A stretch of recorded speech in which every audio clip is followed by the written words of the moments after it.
এই অটো বন্ধ করে দিবে, অটো বিদ্যুৎ খায়। যদি এই কথা দেশবাসী বলে, আমি আপনাদের মাধ্যমে এই দেশবাসীর সামনে বলতে চাই, কোন জায়গায় বিদ্যুৎ ব্যবহার করা হচ্ছে না। শুধু রিক্সা চালকদের জন্য বিদ্যুৎ, দোকানে কোনো পাথরের মাপ আছে, এখন তারা ডিজিটাল মেগা পাল্লা ব্যবহার করে। কোনো দর্জি পা দেয়া কাপড় সিলি করে না, কোনো নাপিত কেঁচি দেয়া চুল কাটে না, কোনো মহিলারা মশলা বাটে না।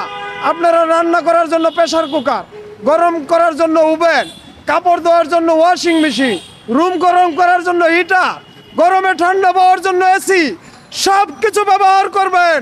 আর রিক্সা চালকদের গাড় ধরে রিক্সা চালাবেন। এ দেশে ডিজিটাল কোনো স্বপ্ন তাদের জীবনে পাইতে দিবেন না। এই ষড়যন্ত্রের রায় এই দেশবাসী মেনে নেবে না। অটো রিক্সা বন্ধ করে দিবে, এটা আমাদের কোনো দুঃখ নাই। আমরা এ দেশের নাগরিক, আমাদের খেটে খাওয়ার অধিকার আছে না? একটা বিকল্প কর্মসংস্থান তৈরি না করে এ ধরনের আত্মঘাতী রায় দিয়ে দেশের ভিতরে নতুন করে একটি সংঘাত তৈরি করার পায়তারা চালু করা হয়েছে। আজকে মোহাম্মদপুর, মিরপুর, ওই যাত্রাবাড়ি, এই জায়গায় অটো চালকরা বিভিন্ন বিক্ষোভ এবং সংঘর্ষে জড়ায় পড়ছে আইন শৃঙ্খলা বাহিনীর উপরে। তারা আইন শৃঙ্খলা বাহিনীর বিরোধিতা করতেছে।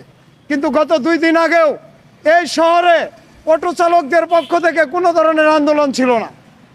এটা একটা নতুন স্বাধীন দেশ। এই স্বাধীন দেশে কোনো কারিকুলাম ঠিক না করে যদি শ্রমিকের হাত থেকে এভাবে কর্ম কেড়ে নেওয়া হয়, যদি শ্রমিকরা কোনো ধরনের অপ্রীতিকর ঘটনা তৈরি করে, এর দায় কে নেবে? এর দায়টা কে নেবে? তারা বলছে লক্ষ লক্ষ শ্রমিক অটো চালায়, তাহলে এই লক্ষ লক্ষ অটোর লক্ষ লক্ষ শ্রমিক আছে। আজকে আমরা দিশেহারা, আমাদের ফ্যামিলিরা তো অবাক, আমাদের ছেলেমেয়ের মুখের দিকে আমরা তাকাইতে পারতেছি না। হঠাৎ করে এ ধরনের একটা সিদ্ধান্ত আমাদের উপরে পারমাণবিক বোমার মতো আক্রমণ করছে। এই অটো বন্ধ করে দিবে, অটো বিদ্যুৎ খায়।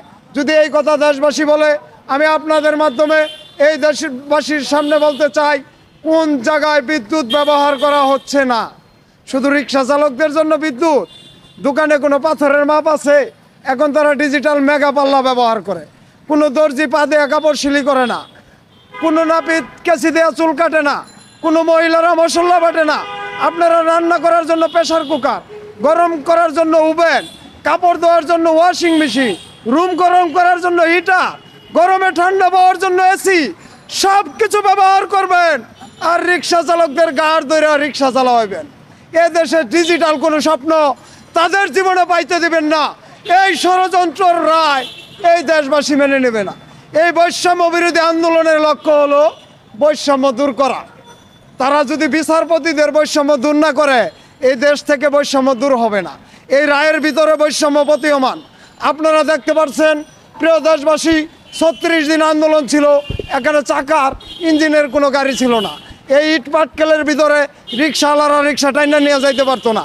আমরা অটোওয়ালারা যদি তড়িৎ গতিতে এই আহতদের হাসপাতালে প্রেরণ না করতাম, আর যদি হতাহতদের যোগাযোগ ঠিক মতো না করতাম, রাতের 3টা বাজে ওই লাশ ফার্মা থেকে ওষুধ এনে না দিতাম, অভিভাবকদের আনা না করতাম, আজকে এই আন্দোলনের সুফল এভাবে আপনারা ভোগ করতে পারতেন না। পরিবহনে একটি কর্মসংস্থান তৈরি না করে এ ধরনের রায় বাস্তবায়ন করার থেকে আমি পুলিশ প্রশাসনকে অনুরোধ জানাচ্ছি, আপনারা আইন প্রয়োগকারী সংস্থা, আপনারা আইন প্রয়োগ করবেন, কাউকে গাড় ধরে আইন মানাবেন না। কাউকে গাড় ধরে আইন মানানোর দায়িত্ব তো আপনাদের না। আপনারা যে আইন প্রয়োগ করলে দেশবাসী আইনের সুবিধা ভোগ করতে পারবে, এ ধরনের আদেশ আপনারা মেনে নেবেন।